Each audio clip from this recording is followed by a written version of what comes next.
Hi dear friends, मैं शिवानी अग्रवाल, आपकी दोस्त, आपकी होस्ट गेटवे क्लासेस के इस सेशन में आप सभी का बहुत बहुत स्वागत करती हूँ। सॉफ्ट स्किल में आज हम लाए हैं आपके लिए 2023 के और सेमेस्टर का सल्यूशन।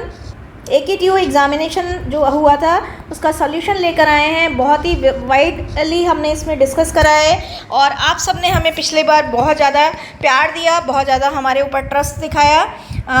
उसी कारण से हम आगे कंटिन्यू कर पाई हूँ मैं तो गेटवे क्लासेस के साथ। तो मैं आप सभी को सबसे पहले धन्यवाद देती हूँ और चलिए आगे बढ़ते हैं। सेक्शन ए का डिस्कस करते हैं। आप ही सभी को पता है सेक्शन ए में बारी शॉर्ट क्वेश्चंस आते हैं। तो पहला क्वेश्चन आया था, what do you mean by art of listening. तो अगर हम बात करें लिसनिंग की, तो लिसनिंग एक ऐसी प्रोसेस है जिसमें ये सारे स्टेप्स होते हैं। कौन कौन से स्टेप्स? रिसीविंग वॉइस सिग्नल्स, जो वॉइस सिग्नल्स होते हैं उनको रिसीव करना होता है। उसके बाद हमारा दूसरा होता है अंडरस्टैंडिंग। इस तरह से आप चार्ट बना लीजिएगा।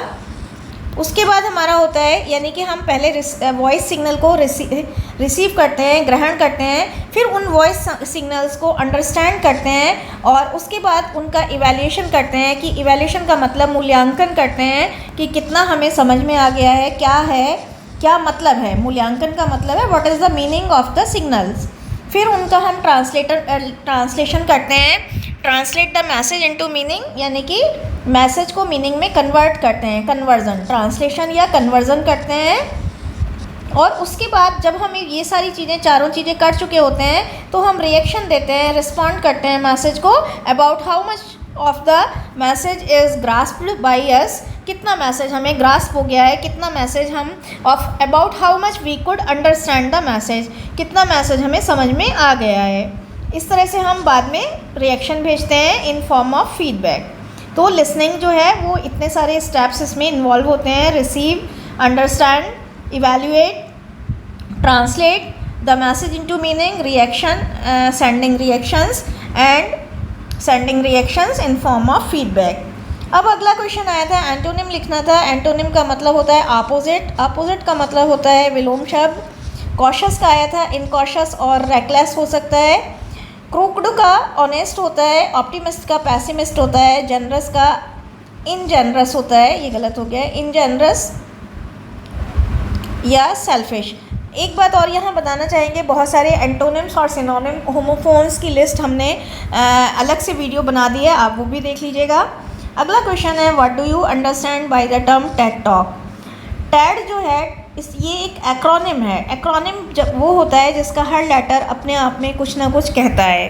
तो टेड का मतलब होता है, टी का अगर हम बात करें तो टेक्नोलॉजी है ना, इस तरह से आप बनाइएगा।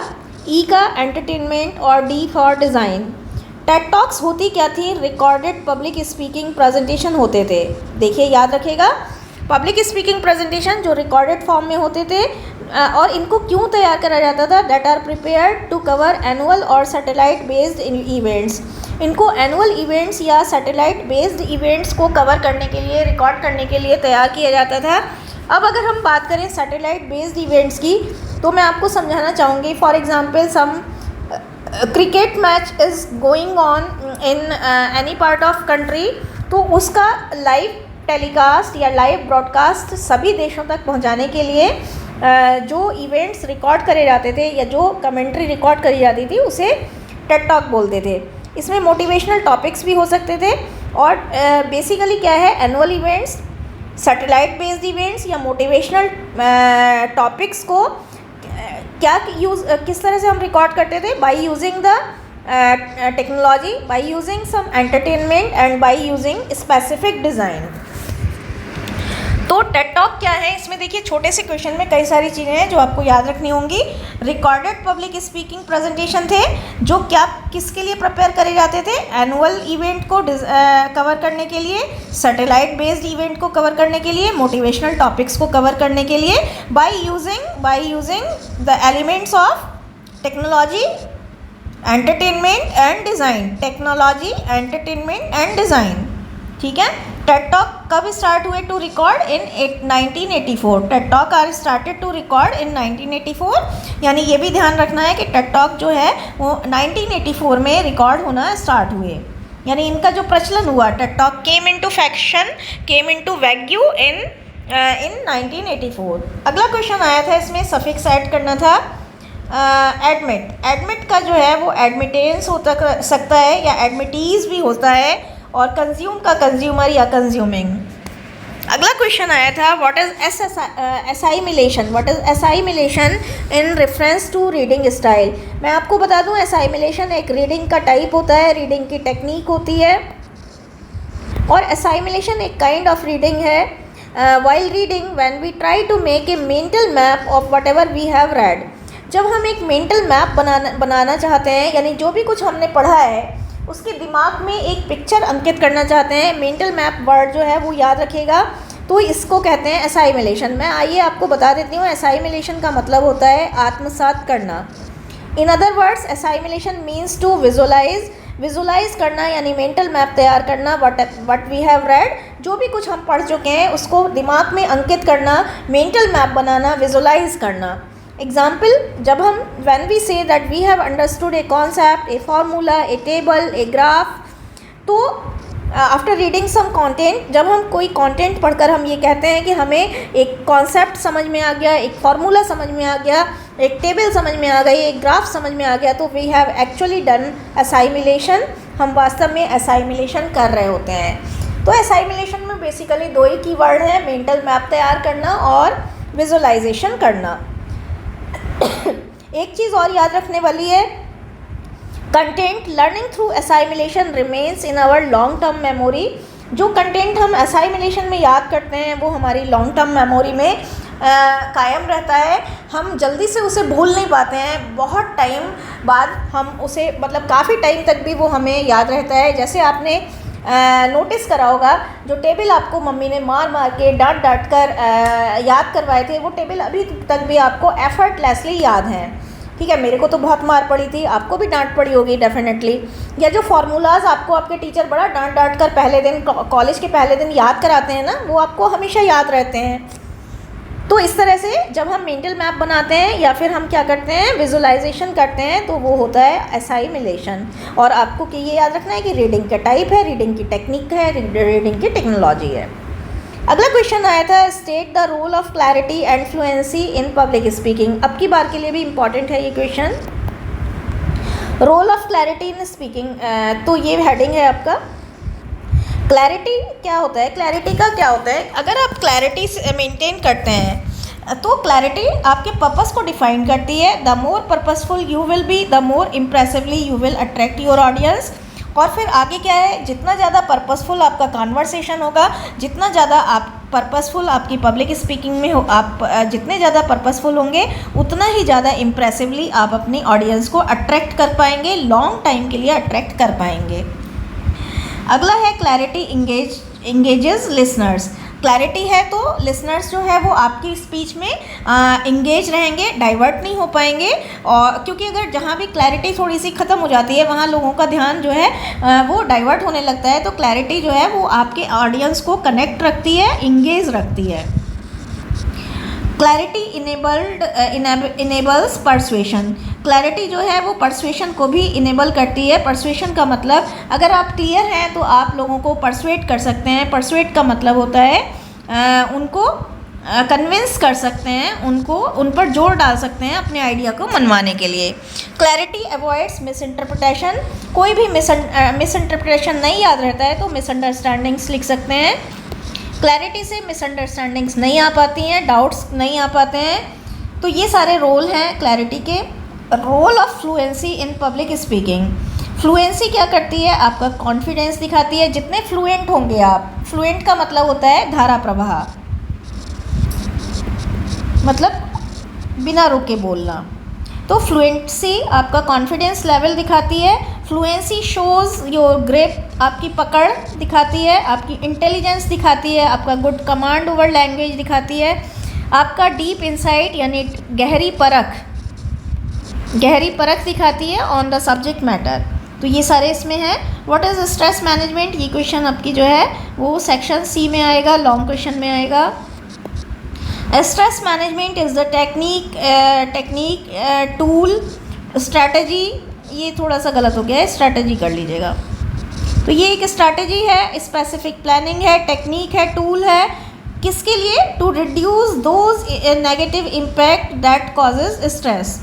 उन सारे नेगेटिव इम्पैक्ट को रिड्यूस करने के लिए, कम करने के लिए, मिनिमाइज़ करने के लिए, रिड्यूस का मिनिमाइज़ भी लिख सकते हैं, तो उन सारे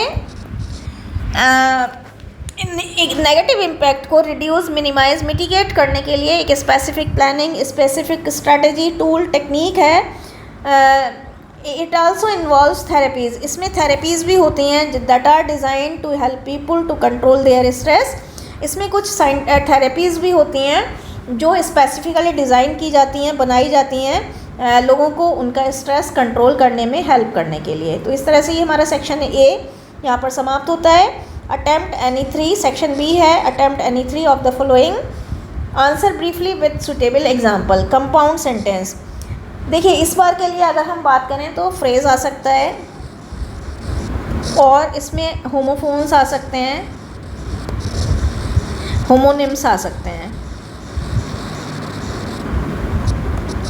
सिनोनिम्स, है ना। कंपाउंड सेंटेंस फिलहाल बात करते हैं। कंपाउंड सेंटेंस वो सेंटेंस होता है जो एक कंप्लीट सेंटेंस है दैट कंटेन्स 2 और मोर इंडिपेंडेंट क्लॉजेज, जिसमें 2 या 2 से ज़्यादा इंडिपेंडेंट क्लॉजेज होती हैं, यही इसमें ध्यान देने वाली है बात है। और जो 2 या 2 से ज़्यादा इंडिपेंडेंट क्लॉजेज कंजंक्शन के द्वारा, सेमी कोलन के द्वारा या फिर कोलन के द्वारा जोड़ी जाती हैं, और ट्रांजिशनल वर्ड होता है, फ्रेज होता है। In other words, we can say that a compound sentence consists of 2 independent clauses. इसमें 2 independent clauses होती हैं by joining coordinating conjunctions, जो coordinating conjunctions के द्वारा एक दूसरे से जुड़ी होती हैं, यानी ये और ये एक independent clause और ये दूसरी इंडिपेंडेंट क्लॉज, इनको किससे जोड़ा गया है? इनको किससे जोड़ा गया है? कोऑर्डिनेटिंग कंजंक्शंस से। कोऑर्डिनेटिंग कंजंक्शन कौन कौन से हो सकते हैं?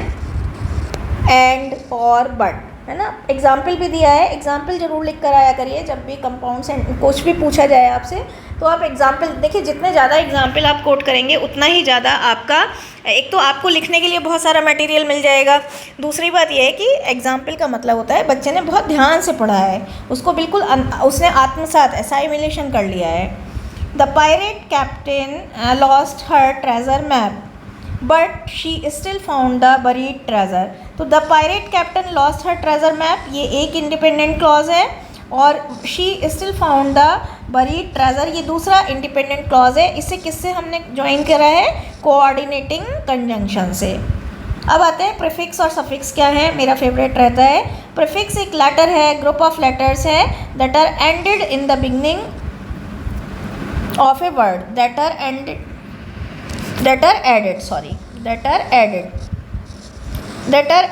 in the beginning of a word। जब हम किसी भी वर्ड के शुरू में कोई वर्ड, ग्रुप ऑफ लेटर्स या लेटर ऐड करते हैं तो वो होता है prefix.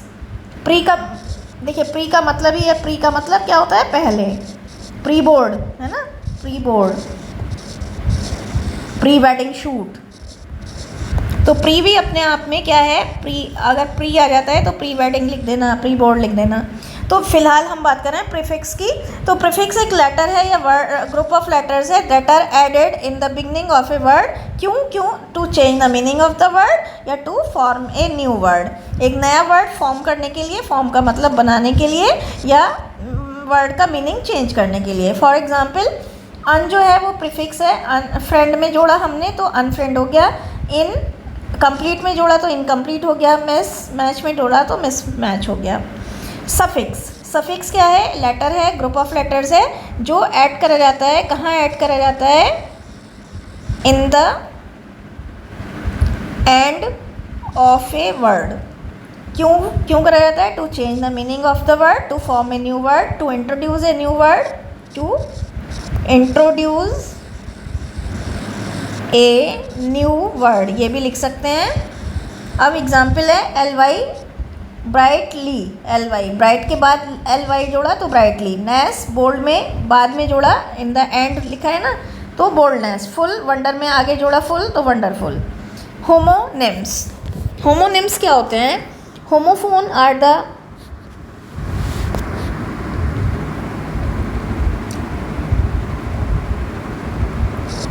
Homonyms. Homonyms are the important units of semantics. Semantics का मतलब है science of language. The words that have same sound or pronunciation but have different meanings are called homonyms.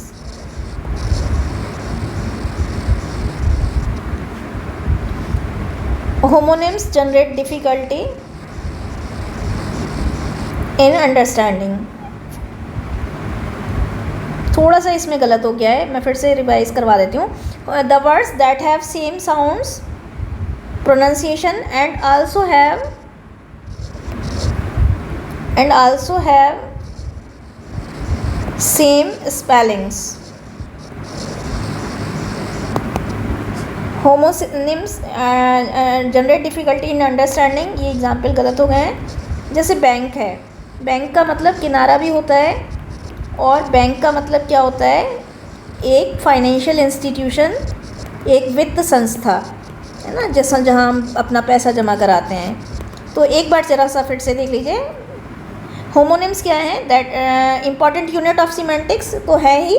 The words that have same sound और pronunciation and also have same spellings. जैसे bank और bank दोनों की spelling अलग है but meaning अलग अलग है. What is active listening, describe the traits of a good listener. ये क्वेश्चन इस बार के लिए भी काफ़ी इंपॉर्टेंट है. आइए बात कर लेते हैं एक्टिव लिसनिंग क्या होती है. एक्टिव लिसनिंग का मतलब है to listen to some speech और कंटेंट विद 100% एक्यूरेसी. किसी भी स्पीच, किसी भी कंटेंट को जब हम 100% एक्यूरेसी के साथ या अटेंटिव माइंड के साथ सुनते हैं तो that is active listening. In this kind of listening the listener is totally focused. इसमें लिसनर टोटली फोकस्ड रहता है, कॉन्सेंट्रेटेड रहता है और 100% एक्टिव रहता है. तो देखिए एक्टिव लिसनिंग के लिए आप 5-6 वर्ड याद कर लेंगे तो आपका बहुत अच्छा हो जाएगा आंसर. 100% एक्यूरेसी के साथ सुनना, अटेंटिव माइंड के साथ सुनना, फोकस होता है जब, कॉन्सेंट्रेटेड होता है, 100% एक्टिव होता है towards what is being delivered to him, जो भी उसको डिलीवर करा जा रहा है उसकी तरफ. तो वो ये जो एक्टिव लिसनिंग होती है. और इसमें क्या होता है, he gives full attention and पूरा ध्यान देता है and consequently he grasp entire conversation. और परिणाम स्वरूप, कॉन्सिक्वेंटली का मतलब है परिणाम स्वरूप. तो परिणाम स्वरूप वो क्या करता है, जब वो पूरा ध्यान देगा तो ऑटोमेटिकली वो पूरा कन्वर्सेशन ग्रास्प करेगा. इसीलिए we can say that active listening is listening and responding to another person that improves mutual understanding. Active listening को हम इस तरह से भी कह सकते हैं कि दूसरे आदमी को लिसन करना, रिस्पॉन्ड करना और पूरी तरह से लिसन करना, पूरी तरह से रिस्पॉन्ड करना, जिससे म्यूचुअल अंडरस्टैंडिंग बनती है. जब आप मुझे पूरी तरह से सुनेंगे, जब आप मुझे पूरी तरह से अंडरस्टैंड करेंगे, रिस्पॉन्ड करेंगे, जब आप सुनेंगे तो मुझे ऑटोमेटिकली रिस्पॉन्ड भी करेंगे और जब रिस्पॉन्ड करेंगे तो मेरी और आपकी अंडरस्टैंडिंग बनती जाएगी. फॉर एग्ज़ाम्पल, जब आप ये वीडियो बहुत अच्छे से देखेंगे यानी सुनेंगे, सॉरी, है ना, तो आप रिस्पॉन्ड भी करेंगे. रिस्पॉन्ड कैसे करेंगे, एग्ज़ाम में अच्छा करके आएंगे. और जब आप अच्छा करके आएंगे, आप मेरी वीडियोस को अच्छे से प्यार देंगे, सुनेंगे, तो फिर हमारी और आपकी म्यूचुअल अंडरस्टैंडिंग बन जाएगी. आप भी मुझे याद रखेंगे और मुझे तो अच्छा लगेगा ही लगेगा. तो एक्टिव लिसनिंग क्या है, listening and responding to another person that improves mutual understanding. अब आता है traits of a good listener. A good listener is always full of patience. सबसे ज़्यादा इम्पॉर्टेंट क्वालिटी जो है वो क्या है कि एक अच्छा लिसनर जो होता है वो उसके अंदर पूरी तरह से धैर्य होता है. He should be non judgmental, he should be non interrupting. Non interrupting का मतलब दखलंदाजी ना करने वाला, दखलंदाजी ना करने वाला. और नॉन जजमेंटल का मतलब कभी कभी आपने सुना हो, देखा होगा कि आप अगर घर से पढ़कर मतलब आपको अगर आप कभी कभी क्या करते हैं कि सुनने से दूसरे के बात सुने बिना ही, दूसरे को अपनी बात पूरे करे देने बिना ही आप उसको बीच में टांग अड़ाने लगते हैं, बोलने लगते हैं. तो नॉन जजमेंटल होना चाहिए, तभी तो आप ध्यान से सुन पाएंगे. नॉन इंटरप्टिंग होना चाहिए, बिना बात में without any specific reason interruption नहीं करना चाहिए. फोकस्ड और कंसंट्रेटेड होना चाहिए, ये तो हमने आपको ऊपर ही बताया था, है ना। अटेंड, यहाँ ये भी लिख सकते हैं एक्टिव होना चाहिए, अटेंटिव होना चाहिए, ये भी लिख सकते हैं। ही should be open minded. Open minded होने से क्या होता है कि जब आप दूसरे के विचारों को सुनते हैं तो आपको दूसरे के विचारों को ग्रहण करने के लिए ओपन माइंडेड भी होना चाहिए। आप खुले दिमाग वाला होगा तभी तो आप सुन पाएंगे। जैसे मान लीजिए फॉर एग्ज़ाम्पल आपके कोई आप जिस ब्रांड को यूज़ नहीं करते हैं और उस ब्रांड की बात हो रही है तो आपको ओपन माइंडेड होना पड़ेगा, तभी तो आप सुनेंगे। आप अगर पहले से ही ये सोच लेंगे कि नहीं मुझे तो सुनना ही नहीं है, तो आप नहीं सुनेंगे। किसी दूसरे रिलीजन की अच्छाइयाँ भी होती हैं, लेकिन वो कब आप सुनेंगे, जब आप ओपन माइंडेड होंगे।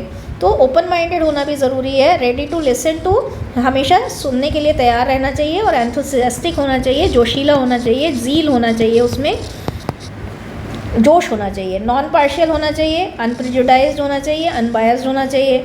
अगर नॉन पार्शियल मतलब फॉर एग्जांपल अगर इंग्लिश के 2 टीचर्स हैं आपकी क्लास में, तो अगर आपने ये धारणा बना ली है कि अनप्रिजुडाइज्ड का मतलब है पहले से ही प्रिजुडाइज बना लेना, प्री एजम्पशन कर लेना।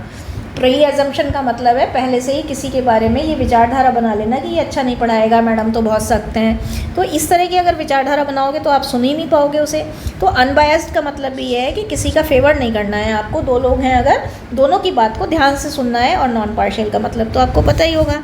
ही should not be inclined to some specific party, person और प्रोडक्ट। इंक्लाइंड का मतलब झुकाव होना, तो उसका झुकाव किसी पार्टिकुलर पार्टी, पर्सन या प्रोडक्ट की तरफ नहीं होना चाहिए, सभी को सुनना चाहिए। He should not be flighty, चंचल नहीं होना चाहिए, टेंस्ड नहीं होना चाहिए, टायर्ड नहीं होना चाहिए, फिजिकली और मेंटली टायर्ड भी नहीं होना चाहिए, सिक नहीं होना चाहिए, है ना। He should have some background knowledge on the subject matter that is in discussion. उसको कुछ बैकग्राउंड नॉलेज का होना भी ज़रूरी है उस टॉपिक के बारे में जो डिस्कशन में है। कुछ क्रिटिकल और एनालिटिकल अप्रोच भी उसकी होनी चाहिए। He should make proper eye contact. Proper eye contact करना चाहिए, क्योंकि कई बार क्या होता है कि आई कॉन्टैक्ट जब आप करते हैं तो आपका माइंड डाइवर्ट होने से रुक जाता है और आप बहुत ध्यान से सुनते हैं उस चीज़ को। तो आई कॉन्टैक्ट से हमारा डाइवर्जन होने से रुक जाता है। He should also read body language. Body language को भी रीड करना चाहिए, फीलिंग्स को भी रीड करना चाहिए। कई बार क्या होता है कि जब हम बॉडी लैंग्वेज और फीलिंग्स को रीड करते हैं तो बहुत आसानी से हमें बात समझ में आ जाती है, और कुछ बातें जो हैं वो अनकही भी होती हैं तो वो भी आपको समझनी होती हैं, है ना। In some of the circumstances he should listen not only with ears but also with heart. कुछ सर्कमस्टेंसेज में उसे अपने दिमाग से भी सुनना चाहिए, दिल से भी सुनना चाहिए, कानों से ही नहीं सुनना चाहिए, हार्ट एंड माइंड। जैसे नेगोशिएशन में, है ना, कई बार जो है लोग झूठ बोल रहे होते हैं, तो उसको झूठ को पकड़ने के लिए आप बॉडी लैंग्वेज को ही तो नोट करोगे। जैसे क्रिमिनल्स होते हैं, उनकी बॉडी लैंग्वेज को देखकर एकदम से ऑफिसर पता लगा लेता है कि ये झूठ बोल रहा है या सच बोल रहा है। एक बहुत इंपॉर्टेंट बात यह है कि he should remove all the barriers and hindrances. Hindrances का मतलब है रुकावट। सारे बैरियर्स और सारी रुकावटों को हटा देना चाहिए। That may spoil the quality of message. अब वो रुकावटें क्या हो सकती हैं? डिस्टेंस हो सकता है, नॉइज़ हो सकती है ना। तो ये सारी रुकावटें और बैरियर्स जो हमारे कम्युनिकेशन की क्वालिटी को ख़राब कर रहे हैं उनको हमें हटा देना चाहिए। He should make a mental map of what is being delivered. अगर सुनते सुनते वो दिमाग में एक पिक्चर बनाता जाएगा, मेंटल मैप बनाता जाएगा, विजुअलाइज करता जाएगा, तो विजुअलाइज करने से क्या है, उसे चीज़ें जल्दी समझ में आएंगी। एक अगला है he should B responsive. Responsive का मतलब उत्तर देने वाला। जब आप उत्तर देने के लिए तैयार, आपको हमेशा उत्तर देने के लिए तैयार रहना चाहिए। क्यों ऐसा होना चाहिए? ऐसा इसीलिए होना चाहिए कि अगर आप उत्तर देने के लिए तैयार नहीं होंगे तो आप सुनेंगे नहीं। जब आपके अंदर उत्तर देने की जिज्ञासा होगी, आपके अंदर ये फीलिंग होनी चाहिए कि हर जो भी क्वेश्चन पूछा जाए सबसे पहले मैं आंसर दूं, तो आप ऑटोमेटिकली आप इस लालच में, इस ज़ील में, इस एंथुसियाज्म में आप अच्छे से सुनेंगे। ऑब्जेक्टिव यानी इम्पर्सनल होना चाहिए, केयरिंग होना चाहिए, अलर्ट होना चाहिए और इंटरेस्टेड होना चाहिए। तो ये सारी क्वालिटीज़ हैं एक एक्टिव लिसनर की। अगला आता है right A note on reading style while explaining, skimming and churning. इस बार जो है वो आएगा स्कैनिंग। इस बार जो आएगा वो आएगा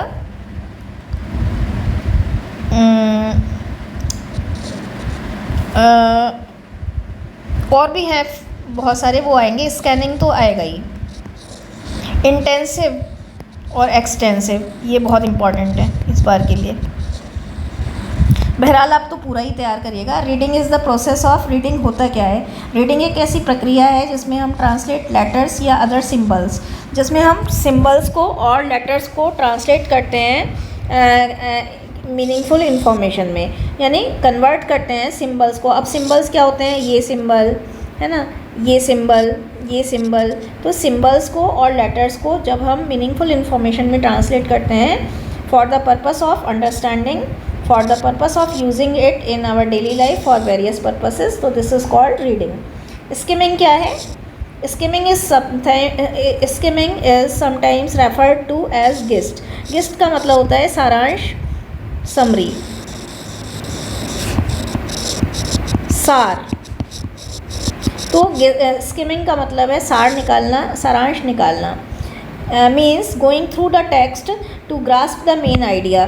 पूरी टेक्स्ट को गो थ्रू करना, पूरी टेक्स्ट को पढ़ना, पूरी टेक्स्ट को एक आँखों से निकाल लेना। To grasp the main idea, main idea को निकालने के लिए पूरी टेक्स्ट से गुजर जाना, पूरी टेक्स्ट को पढ़ लेना।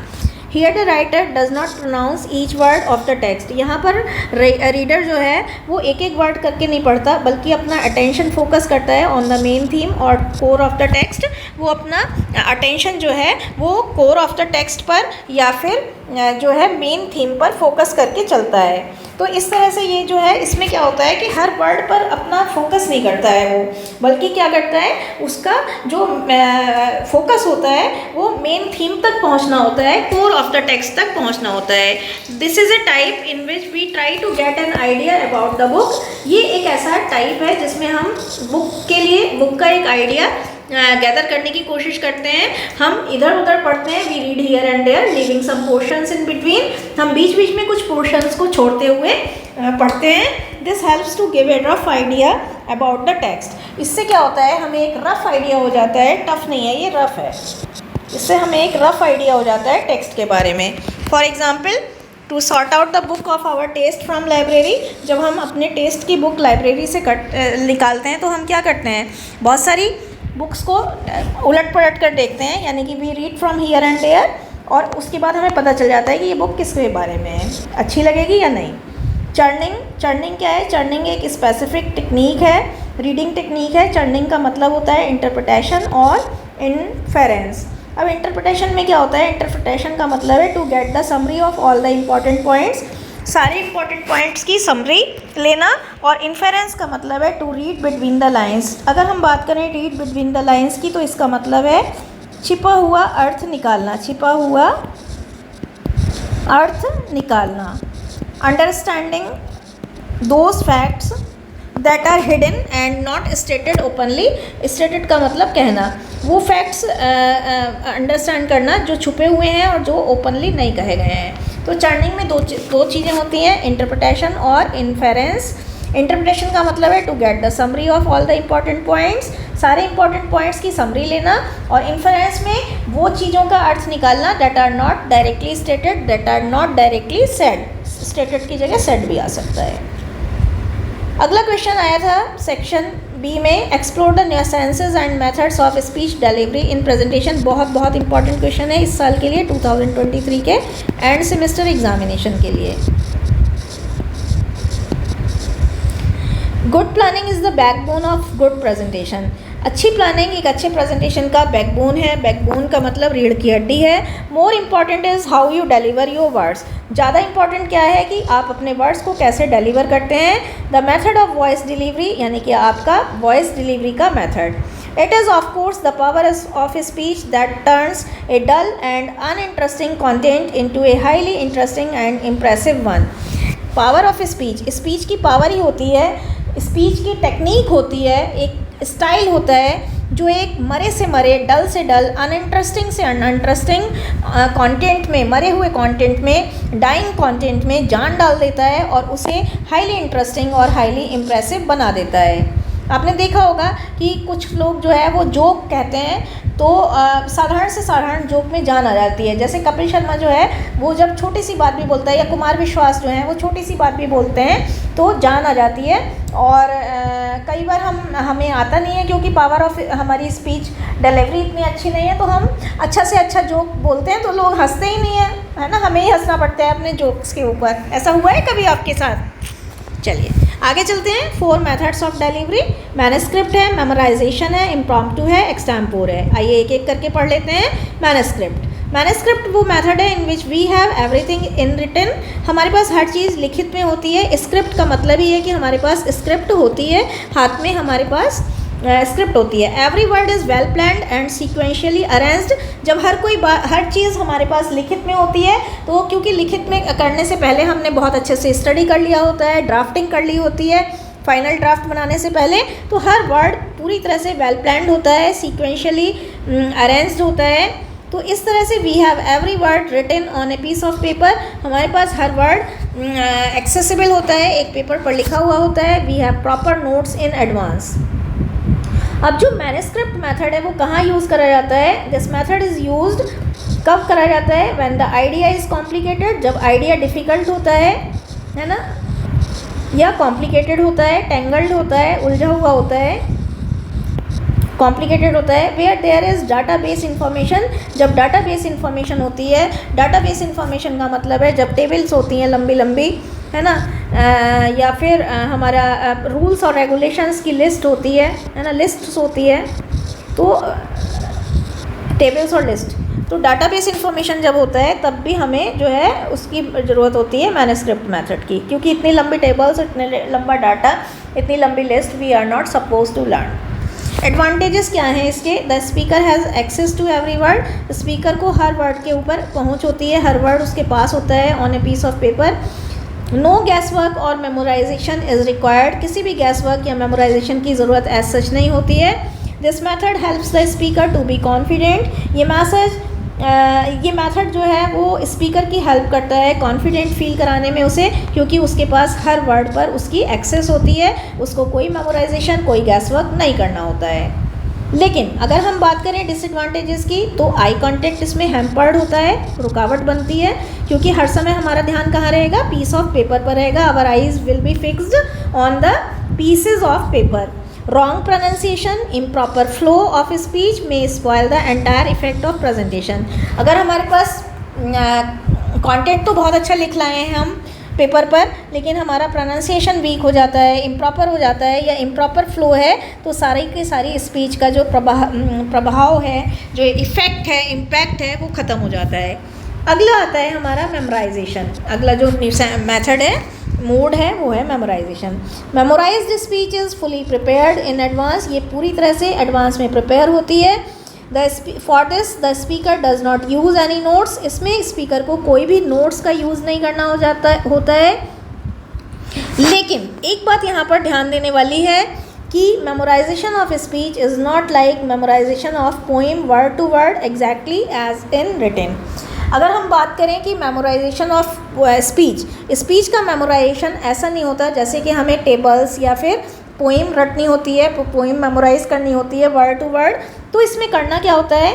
इसमें स्पीकर शुड प्रिपेयर आउटलाइन। इसमें स्पीकर को आउटलाइंस प्रिपेयर करनी होती हैं, और आउटलाइन के अंदर सब कंटेंट उसका डिवाइड होता है इस तरह से, ठीक है। ये जो है इसमें इस तरह से, तो उसको आउटलाइन प्रिपेयर करनी होती है and practice the content thereafter. उसके बाद उसको कंटेंट को देयर आफ्टर का मतलब है इसके बाद उसको कंटेंट की प्रैक्टिस करनी होती है until he recalls the content in full, जब तक उसे कंटेंट पूरी तरह से याद नहीं हो जाता। फॉर एग्जाम्पल, आपने आउटलाइन डेवलप कर ली, आउटलाइन के अंदर आपने 5-5 पॉइंट्स लिख लिए। अब आप क्या करोगे? जब आप रिहर्सल करोगे पहली वाली, तो आपने जो है 3-4 रीडिंग ले ली, और आपने जब रिहर्सल करने बैठे खड़े हुए, तो आप जो है एक आउटलाइन के अंदर के 2 या 3 पॉइंट आपको रिकॉल होंगे। तो अगली बार जब आप रिहर्सल करोगे तो आपको 4 पॉइंट रिकॉल हो जाएंगे। फिर जब नेक्स्ट टाइम आप या नेक्स्ट टू नेक्स्ट टाइम जब आप रिहर्सल करोगे तो आपको एक आउटलाइन के अंदर के सारे 5 पॉइंट आपको रिकॉल हो जाएंगे। तो you have to make practice until you recalls the content in full. तो ये वाली जो स्पीच है का मोड है, उसमें प्रैक्टिस, रिहर्सल्स और कांस्टेंट एफर्ट्स चाहिए। कांस्टेंट का मतलब लगातार प्रयास की ज़रूरत है। और जितना ज़्यादा आप प्रयास करेंगे, जितना ज़्यादा आप प्रैक्टिस करेंगे, जितनी ज़्यादा आप रिहर्सल्स करेंगे, उतना, ये देखिए इस तरह से चार्ट बनाकर लिखिएगा। इट नीड्स, यहाँ लिख लेना इट नीड्स, फिर यहाँ पर लिखना प्रैक्टिस, यहाँ पर रिहर्सल और कांस्टेंट एफर्ट्स। तो देखिए कितने अच्छे मार्क्स आएंगे। एक बार करके तो देखिए हमारे तरीके से। एडवांटेजेस क्या है? The speaker can fully face their audience, क्योंकि उसको याद करके आना होता है तो वो अपनी ऑडियंस को अच्छी तरह से फेस कर सकता है, उनसे इंटरेक्शन कर सकता है। Proper eye contact is possible, proper eye contact possible है। डिसएडवांटेजेस की बात करें तो sometimes the speaker can forget the points, कभी कभी स्पीकर अपने पॉइंट्स को भूल सकता है। In this method the speaker में लॉस कॉन्फिडेंस, इस मैथड में स्पीकर कॉन्फिडेंस लॉस कर सकता है। ही मे फील अनईजी, वो अनईजी फील कर सकता है, अनकंफर्टेबल फील कर सकता है और अनसेटल्ड फील कर सकता है, क्योंकि उसे डर रहता है कि कहीं मैं कोई पॉइंट भूल ना जाऊँ। तो लैक ऑफ कॉन्फिडेंस आता है इसमें, है ना, लैक ऑफ कॉन्फिडेंस आता है। और जो वर्ड्स हैं अच्छे अच्छे वो ये हैं अनईजी, अनकंफर्टेबल और अनसेटल्ड। इम्प्रॉम्प्टू हमारी अगली मेथड है। It is that is speaking without preparation, इसमें बिना प्रिपरेशन के बोलना होता है। अब ये क्या होता है, आप पहले से इसके बारे में सतर्क नहीं होते हो, आपको रेंडमली पता लगता है कि आपको कुछ बोलना है। For example speech made on receiving some award, जब आपको कोई अवार्ड मिलता है तो आपको तो पता नहीं होता कि आपको आज अवार्ड मिलेगा। जब अवार्ड मिलता है तो आपको 2 शब्द बोलने के लिए जब कहा जाता है वो इसमें ही आता है इम्प्रॉम्प्टू में। Formal welcome address, for example आपके यहाँ कोई नया टीचर आ जाए तो आपको वेलकम एड्रेस देना पड़ सकता है। वोट ऑफ थैंक्स कभी कभी जो है वो भी ऐसा हो जाता है। Introducing some new guest in the event में मान लीजिए आपने 10 गेस्ट के लिए बहुत अच्छा लिख लिया, लेकिन 11 और 12वां गेस्ट आ गया जिसकी आपको एक्सपेक्टेशन नहीं थी, तो उसको इंट्रोड्यूस कराने के लिए भी आपको जो है इम्प्रॉम्प्टू स्पीच देनी पड़ सकती है। इट इज़ ए हरक्यूलन टास्क, हरक्यूलन का मतलब होता है बहुत ही कठिन टास्क। ये एक कठिन टास्क है, कठिन काम है, लेकिन फिर वही बात आती है, practice makes a man perfect, practice एक आदमी को परफेक्ट बना देता है। इसमें अगर आप स्टोरीज़ का यूज़ करेंगे, कोटेशंस का यूज़ करेंगे, है ना, पर्सनल एक्सपीरियंसेस का यूज़ करेंगे या फिर पोएट्री का यूज़ करेंगे, तो इससे आपका बहुत ही अच्छा इंप्रेशन आ जाएगा और आपकी स्पीच इम्प्रेसिव और इन्फ्लुएंशियल बन जाएगी। एडवांटेजेस क्या है? Speaker has lots of scope of speaking. देखिए इसमें क्या होता है, वोट ऑफ थैंक्स में या इसमें कोई डिफाइंड एरिया नहीं होता जहाँ पर आपको लिमिटेशन में रहना है। आप बहुत सारे विषयों पर, बहुत सारे टॉपिक पर बोल सकते हैं। तो लॉट्स ऑफ स्कोप, आपको कहाँ से शुरू करूँ कहाँ ख़त्म करूँ ऐसी वाली कोई बात एज सच नहीं होती है, और आपके पास बहुत सारा स्कोप होता है बोलने के लिए। अगला आता है द स्पीकर में विन द हार्ट्स इजीली, वो स्पीकर जो है वो दिलों को आसानी से जीत पाता है। कैसे? By choosing some selected words. अगर आपने देखा होगा वोट ऑफ थैंक्स बड़े कम टाइम में, 1 या मिनट का या 1.5 मिनट का होता है, तो बहुत ही सिलेक्टेड वर्ड्स में स्पीकर आराम से लोगों का दिल जीत सकता है। डिसएडवांटेजेस में वही आ जाता है, the speaker in lack of confidence में feel speechless, uneasy and uncomfortable, unsettled. Speaker अगर लैक ऑफ कॉन्फिडेंस है उसके अंदर, प्रॉपर उसको पहले से उसको बोलने के अवसर नहीं मिले हैं, उसका पहला एफर्ट है या दूसरा है, तो वो स्पीचलेस हो सकता है, अनईजी, अनकंफर्टेबल, अनसेटल्ड हो सकता है। एक्सटेम्पोर हमारा अगला टाइप है। In extempore speaker prepare some notes in advance. Speaker जो है कुछ नोट्स एडवांस में प्रिपेयर करता है। नोट्स वो किस तरह से होते हैं? आउटलाइन की फॉर्म में होते हैं। These notes trigger the memory of what they have plan to say. ये नोट्स उसकी मेमोरी को ट्रिगर करते हैं, हिट करते हैं, उसे जो कहना है उसके बारे में। और ये जो नोट्स होते हैं वो ये आउटलाइन होती है, ये नोट कार्ड्स पर या फ्लैश कार्ड्स पर वो तैयार करके ले जाता है। Not in complete sentences but in form of outlines, ये पूरे सेंटेंसेस में नहीं होते बल्कि आउटलाइन की फॉर्म में होते हैं। Extempore speech is the one in which topic is given on the spot. Extempore speech में क्या होता है? टॉपिक ऑन द स्पॉट ही दिया जाता है, लेकिन 5 से 10 मिनट आपको दे दिए जाते हैं, जैसे आपने देखा होगा डिबेट्स में। एडवांटेज क्या है? The speaker can speak in more conversational tone. Speaker इसमें डायलॉग फॉर्म में, कन्वर्सेशनल टोन में बोल सकता है। Method allows the speaker to make eye contact, इसमें बहुत सारा आई कॉन्टेक्ट वो बना सकता है। लेकिन डिसएडवांटेजेस की बात करें तो स्पीकर में फॉरगेट टू और स्टक एट सम पॉइंट्स, वो फॉरगेट हो सकता है, स्टक का मतलब अटक सकता है कुछ पॉइंट्स पर। हिज फ्लैश कार्ड्स में गो आउट ऑफ ऑर्डर, उसके जो फ्लैश कार्ड्स जो उसने तैयार करे थे यहाँ पर वो भी उसके आउट ऑफ ऑर्डर जा सकते हैं। तो अगर जब आउट ऑफ ऑर्डर चले गए, हैपहैज़ार्ड हो गए, बिखर गए इधर उधर, है ना, सीरियल नंबर उनका डिस्टर्ब हो गया, तो उसमें क्या होगा कि वो जो बात उसे पहले बोलनी थी वो बाद में बोलेगा और ढूंढता रह जाएगा। अगला हमारा क्वेश्चन है, right A note on 4 AS techniques of stress management. 2023 के लिए भी इम्पॉर्टेंट है। स्ट्रेस क्या है पहले ये देख लेते हैं। Stress is a feeling of emotional and physical tension. Stress emotional और फिजिकल टेंशन की स्थिति है, इमोशनल, मेंटल और फिजिकल ब्रेकडाउन है। In other words we can say that stress is our body's reaction, हमारे बॉडी का रिएक्शन है किसके लिए, एक चैलेंज और डिमांड। चैलेंज और डिमांड, कोई भी चैलेंज आने पर, कोई भी डिमांड आने पर जिस तरह से हमारी बॉडी रिएक्ट करती है वो स्ट्रेस है। Stress management, to control stress level, different therapies, technologies and strategies are planned and designed that really works efficiently, but जो most effective technique है वो है 4 AS की। ये 4 AS क्या है, इस तरह से कर लीजिएगा, अवॉइड, ऑल्टर, एक्सेप्ट, कुछ चीज़ें हमें एक्सेप्ट करनी होंगी, कुछ चीज़ें हमें अडेप्ट करनी होंगी। अवॉइड, अब हमें अवॉइड क्या क्या करना है। Avoid losing control over your actions and reactions, अपने एक्शन और रिएक्शन पर कंट्रोल खोने से, यानी अपना आपा खोने से, एक तरह से आपको अवॉइड करना है। Have a strong hold in action और रिएक्शन पर स्ट्रॉन्ग पकड़ रखिए, मजबूत पकड़ रखिए, एकदम से आवेश में मत आइए। आपने देखा होगा बहुत से लड़ाई झगड़े, इवन बहुत सारे मर्डर्स, बहुत सारी सुसाइड्स क्यों होती हैं, क्योंकि आपने एक्शन और रिएक्शन पर कंट्रोल खो दिया होता है।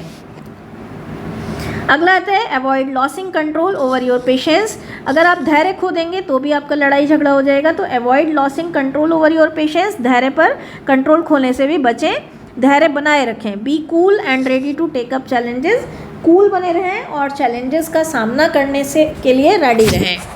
अगला आता है अवॉइड बीइंग नेगेटिव, नेगेटिव ना हो, positive approach will help you to manage stress. अगर आप पॉजिटिव रहेंगे तो पॉजिटिव अप्रोच आपकी मदद करेगी स्ट्रेस मैनेजमेंट में। इन केस जब आप ट्रैप हो जाएंगे, ट्रैप का मतलब फंस जाएंगे किसी अनफेवरेबल, अनमैनेजेबल और rather tangled circumstances. Rather tangled का मतलब थोड़ी उलझी हुई। तो नेगेटिव मत बनिए, पॉजिटिव बनिए। अवॉइड बीइंग एग्रेसिव, एग्रेसिव होने से भी रुकिए, aggressive, avoid being aggressive, aggressive बनने से रुकिए। Be cool and wait for your chance, आप कूल बने रहो, अपने चांस का प्रतीक्षा करो। कई बार होता है कि आपका दिन नहीं होता है, आपके स्टार्स उस दिन आपका फेवर नहीं कर रहे होते हैं, लेकिन बहुत ही थोड़े समय के बाद स्टार्स आपके फेवर में होते हैं, आपका दिन होता है, आपका टाइम आता है, आपका चांस आता है। तो कुछ चीज़ों को लीव समथिंग ऑन टाइम, कुछ चीज़ों को टाइम के लिए भी, टाइम के ऊपर भी छोड़ दीजिए। और कभी कभी क्या होता है कि you will have to wait and watch, कभी कभी आपको जो है वेटिंग और वॉचिंग करना भी आराम देगा। Avoid the company of those who are disturbing and irritating, ऐसे लोग जो आपको डिस्टर्ब करते हैं, इग्नाइट करते हैं। इग्नाइट का मतलब इग्नाइटिंग, इग्नाइट का मतलब होता है उकसाते हैं, ऐसे लोगों की कंपनी से बचिए। Avoid saying yes to everyone, ये बहुत इंपॉर्टेंट है, हर एक को यस कहने से बचिए, हर चीज़ को यस कहने से बचिए। आपकी लिमिटेड कैपेसिटीज़ हैं। लर्न टू से पोलाइट बट फर्म नो, एक पोलाइट और फर्म नो भी कहना सीखिए।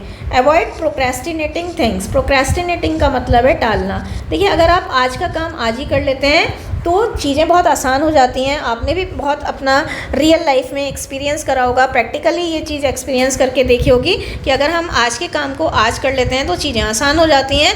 बट अगर आप आज के काम को कल करेंगे और जितना ज़्यादा आप उसे टाल मटोल करते जाएंगे उतना ज़्यादा उनमें कॉम्प्लिकेशंस बढ़ते जाएंगे।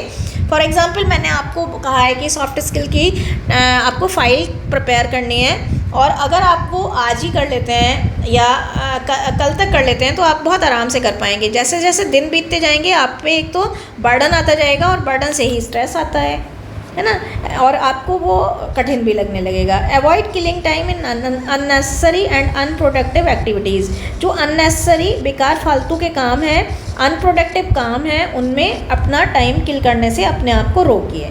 तो ये चीज़ें तो हमें अवॉइड करनी है। अब आता है ऑल्टर। ऑल्टर का मतलब होता है चेंज करना, यानी कि बदलना। ये वही वाला ऑल्टर है जो कपड़े ऑल्टर करा लाओ, है ना, मेरी शर्ट ऑल्टर करा लाओ। अब हमें ऑल्टर क्या करना है, चेंज क्या करना है। कुछ चीज़ें चेंज करना हमारे हाथ में नहीं होता, लेकिन कुछ चीज़ें चेंज करना डेफिनेटली हमारे हाथ में होता है। Alter unfavourable and unmanageable circumstances. जो अनफेवरेबल और अनमैनेजेबल सर्कमस्टेंसेज हैं उन्हें ऑल्टर कर लीजिए। कैसे ऑल्टर कर लीजिए? अपने विट के द्वारा, अपने पेशेंस के द्वारा, नेगोशिएशन के द्वारा, परसुएशन के द्वारा और टैक्ट्स के द्वारा, पॉजिटिविटी के द्वारा। तो पॉजिटिविटी, टैक्ट, पॉजिटिविटी लगाकर, टैक्ट लगाकर, परसुएशन लगाकर, नेगोशिएशन लगाकर, अपनी बुद्धिमानी, इंटेलिजेंस, पेशेंस लगाकर अनफेवरेबल और अनमैनेजेबल सिचुएशंस को ऑल्टर कर लीजिए। आल्टर योर सेल्फ टू, अपने आप को भी बदलिए। बहुत ज़रूरी है कई बार कि हमें अपने आप को भी चेक करना होगा, हमें अपने आप को भी बदलना होगा। To be fit in your environment, अपने एनवायरनमेंट में अपने आप को फिट करने के लिए कई बार बहुत ज़रूरत होती है कि हमें खुद को भी बदलना होता है, क्योंकि do in Rome as Romans do, जैसा देश वैसा वेश। Do in Rome as Romans do, जैसा देश वैसा वेश। ये वाली चीज़ें भी कई बार आपको करनी होती हैं। जैसे एक टाइम था 2009 का जब हम बहुत अच्छा पढ़ाते थे, क्योंकि हमारे स्टूडेंट्स उस तरह के हुआ करते थे। लेकिन अगर हम आज बात करें 2023 की, तो स्टूडेंट्स की क्वालिटी कहीं ना कहीं डेटोरिएट हुई है, कहीं ना कहीं, या फिर हम ये कह लें कि आज बहुत सारी टेक्नोलॉजीज़ आई हैं। अगर हम वही घिसे पिटे मेथड से पढ़ाते रहेंगे तो हम ना आप लोगों के साथ होंगे यूट्यूब पर, और ना ही आप हमें पढ़ रहे होंगे, ना ही हम आपसे मुखातिब हो रहे होंगे, इंट्रोड्यूस हो रहे होंगे। तो do in Rome as Romans do, जैसा देश वैसा वेश। टाइम के अनुसार अपने आप को बदल लीजिए, परिस्थितियों के अनुसार अपने आप को बदल लीजिए।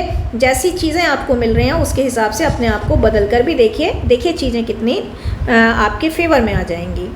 Alter I approach. आई का मतलब ही होता है ईगोइस्टिक होना।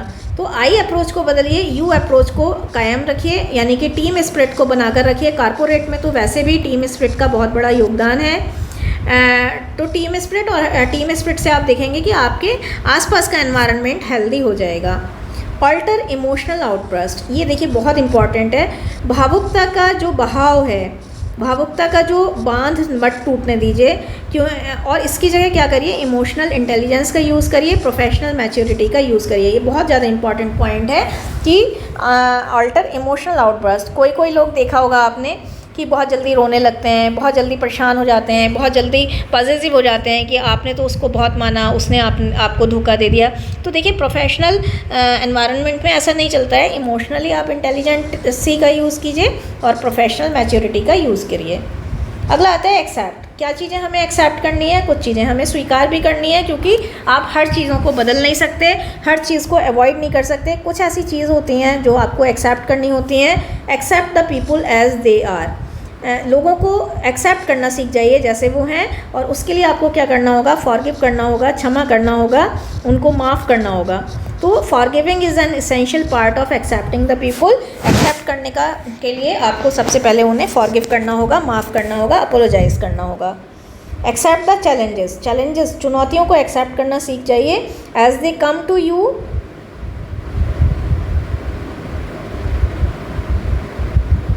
as they come to you, as they come to you। और यहाँ पर है gather courage to face these. अपना चुनौतियों को स्वागत करिए, चुनौतियों का वेलकम करिए, चैलेंजेस का वेलकम करिए जैसे जैसे वो आती हैं। और चैलेंजेस का वेलकम करने के लिए आपको करना क्या है, करेज गैदर करना है एंड इनसे ओवरकम करना है, इनसे निपटना है। एक अच्छी सी स्ट्रॉन्ग स्ट्रेटजी, रणनीति तैयार करनी है, क्रिएटिव बनना है, इनोवेटिव बनना है, और चैलेंजेस को आप हिट कर पाओगे। एक्सेप्ट योर वीकनेसेस, अपनी कमजोरियों को स्वीकार करिए। छिपाने से अच्छा है कि स्वीकार करिए अपनी कमजोरियाँ और इनके ऊपर वर्क करिए। एक्सेप्ट योर फेलियोर्स एंड मिस्टेक्स, अपनी फेलियोर्स और मिस्टेक्स को एक्सेप्ट करना सीखिए। लर्न फ्रॉम दीज, उनसे सीखिए, उनको छिपाइए मत। अब आता है अडेप्ट। अडेप्ट का मतलब है ढलना। किन चीज़ों में ढलना है, क्या चीज़ें हमें ऐसी हैं जो हम ढल सकते हैं। एडेप्टेबिलिटी एक बहुत बड़ी आर्ट है। To keep your self away from stress, अगर आप एडेप्टेबल हैं तो do in Rome as Romans do वाली टेक्निक भी आप काम कर पाएंगे, और एडेप्टेबिलिटी आपको एक स्ट्रेस से बाहर निकाल कर रख देगी। पहला है adapt your self to the environment you are in.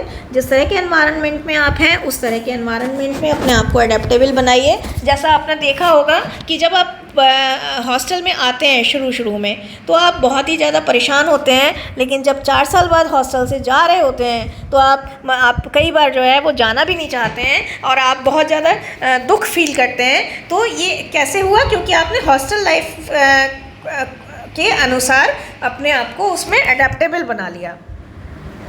Create a list of happy people, ये बहुत इंपॉर्टेंट है। कुछ लोगों की, हैप्पी पीपल की और हैप्पी रिसोर्सेज की एक लिस्ट बनाइए और उन सब, think about all those things that make you happy.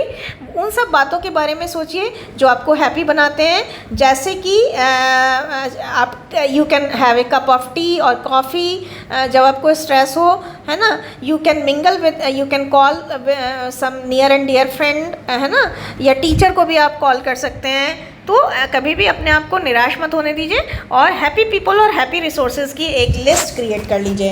Adaptive मंत्रा, एक मंत्रा अडाप्ट कर लीजिए। वो मंत्रा ये भी हो सकता है आई कैन डू इट, जैसे कि 3 इडियट्स में करा था ऑल इज़ वेल, वो भी हो सकता है ना। ये भी तो मंत्रा ही था।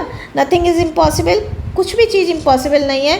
मैं देखिए आपको फिर बताना चाहूँगी, कोई भी चीज़ ऐसी नहीं है कि जो इम्पॉसिबल हो, as the word itself says that I am possible. दूसरी बात ये है कि बहुत सारी हर समस्या, every problem comes but with a solution. Problem आती है लेकिन प्रॉब्लम के अंदर ही उसका सोल्यूशन छिपा होता है। This is easy to accomplish, ये भी आप कर सकते हैं। तो एकम्प्लिश का मतलब है पूरा करना। तो ऐसे कुछ मंत्रास को अडॉप्ट कर लेंगे तो भी आपकी लाइफ अच्छी हो जाएगी। अडेप्ट ए हॉबी भी आप अडेप्ट कर सकते हैं, जैसे reading books, gardening, travelling, dancing, painting और इसी तरह से और सारी। तो इससे भी आपका जो है बहुत ज़्यादा रिजुविनेशन होगा और जब आप कभी नेगेटिव होने लगेंगे तो आप अपने आप को डाइवर्ट कर पाएंगे हॉबी में। सेक्शन सी में 3rd क्वेश्चन है, attempt any one part of the following, do as instructed. इसमें हमें करना है he confessed that he was guilt. Simple में बनाना है। तो देखिए ये बहुत सिंपल है, he confessed his guilt. On hearing the news he was glad, complex sentence, when he heard the news he was glad. अगला क्वेश्चन है,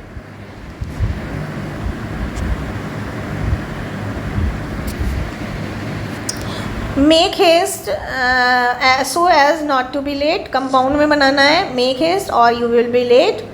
it was cloudy therefore we went by car. Complex में बनाना है, being cloudy we went by car. अगला है, being sick I went to the doctor. Compound में बनाना है, I was sick so I went to the doctor. अगला है, as Balu reached his office he realized that he had forgotten his files. On reaching office, Balu realized that he had forgotten his files. अगला है, it was very cold, so I wore a sweater. Complex में बनाना है, being very cold, I wore a sweater. Give meaning of the following homophones and use them in sentences. Allusion और illusion है।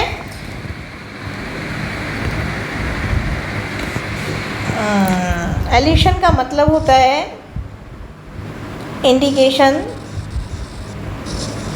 संकेत, और evolution का मतलब होता है छल।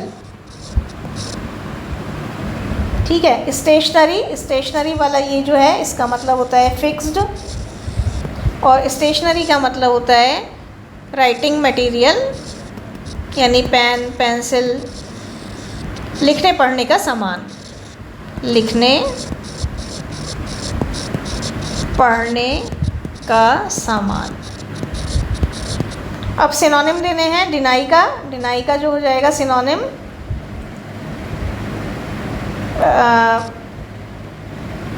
डिनाई का आप लिख सकते हैं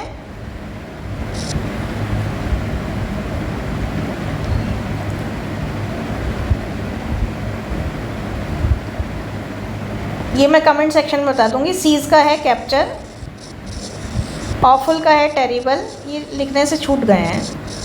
टिमिड का है कावर्ड।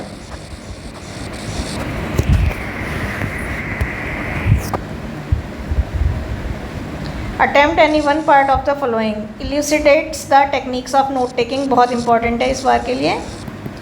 नोट टेकिंग क्या है? Note taking is the process of recording information from speaker, information को स्पीकर से रिकॉर्ड करना, या फिर हम ये कह सकते हैं कि process of jotting down important points.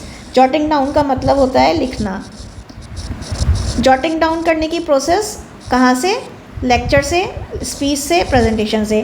तो लेक्चर, स्पीच या प्रेजेंटेशन से इंपॉर्टेंट पॉइंट्स को जॉटिंग डाउन करने की प्रक्रिया को नोट टेकिंग कहते हैं। Techniques of note taking, right in phrases, outlines. और हमें कभी भी पूरे सेंटेंसेस में लिखना नहीं चाहिए, बल्कि फ्रेजेस में लिखना चाहिए, आउटलाइंस में लिखना चाहिए, या फिर हम एब्रीविएशन का यूज़ कर सकते हैं, यानी short forms in place of full sentences.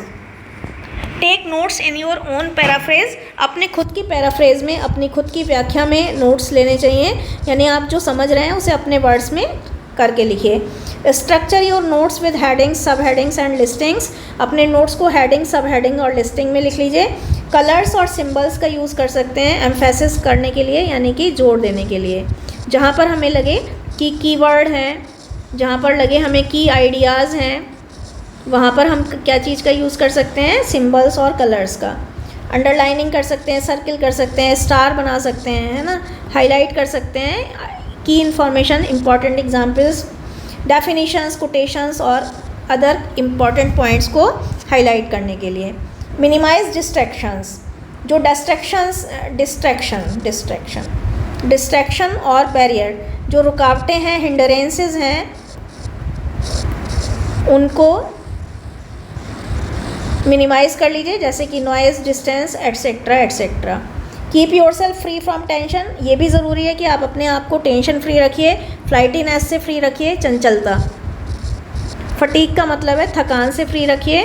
Don't let your mind be diverted, अपने माइंड को डाइवर्टेड मत होने दीजिए। Instead be attentive and to listen to the speaker. Gather some background knowledge, कुछ बैकग्राउंड नॉलेज भी होनी चाहिए टॉपिक के बारे में।